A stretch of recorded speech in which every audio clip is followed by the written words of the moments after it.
Commanders morning, Tantalag Soweto Parliament. I just collected a report of a learner who passed very well, by the way. It's a girl child. But the message is I just had a meeting with the school. I won't mention the name of the school because the problem that I'm about to raise is a problem that exists in all schools. We've got in South Africa government schools with a lot of foreign students, right? And that's not a problem. But the problem is when the foreign parents refuse blatantly to pay school fees and then tell the school that that's a government school and hang up on schools.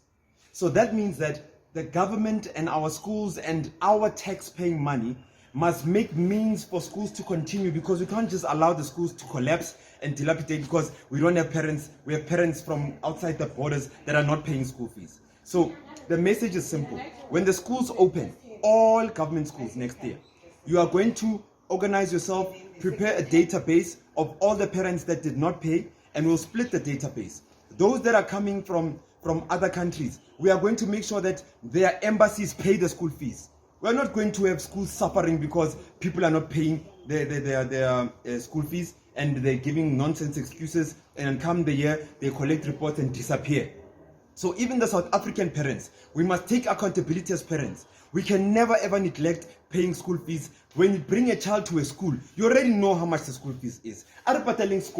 Because when we don't pay the school fees, that means when new kids come into the school, they're going to find a school without soccer fields, without proper gardens, and without proper toilets, because the school doesn't have enough budget to take care of itself, and now rely on a government that's already suffering to try have a budget for the schools. So we are not going to tolerate parents that don't pay school fees. I know that it's not an easy thing to communicate, but we can't continue to drink. We can't continue to prioritize night time. We can't continue to prioritize our kids having Christmas clothes. But come January, there's no uniform.